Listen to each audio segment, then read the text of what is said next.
c'est chaque jour est un nouveau jour dans la création. Essayer d'exprimer des choses, essayer de parler, essayer voilà, de montrer ce que je vois. Les insectes, j'ai toujours été fasciné par ces créatures parce que je trouve que ce sont des créatures parfaites, bien faites, avec une mécanique exceptionnelle. Et donc, dans tout ce que présente la nature, j'ai toujours eu cette idée de machine. Il y a une diversité tellement grande dans les insectes, il y a une beauté aussi qu'on retrouve chez des espèces d'insectes. Quoique moi, je considère que tous les insectes de la création sont magnifiques. Aujourd'hui, on parle beaucoup de design, d'équilibre de couleurs, de tout ça. Pour moi, dans ce monde-là, il y a tout.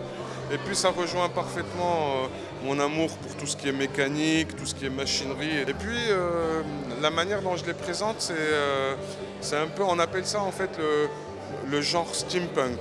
Alors steampunk, ça veut dire vapeur et le mouvement punk en même temps, c'est un mélange. On essaye d'exprimer cet amour pour cette machinerie, pour cette révolution industrielle, pour tout ce qu'a apporté la vapeur et tout à l'humanité.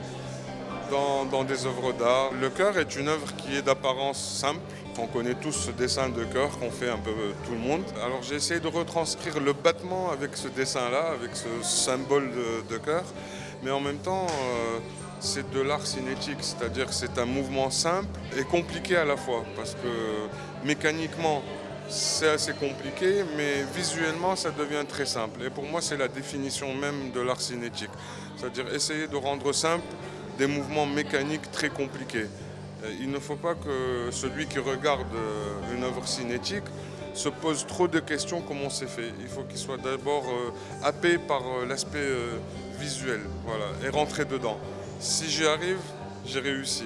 Si j'y arrive pas, c'est que la mécanique a pris le dessus et c'est pas très bon.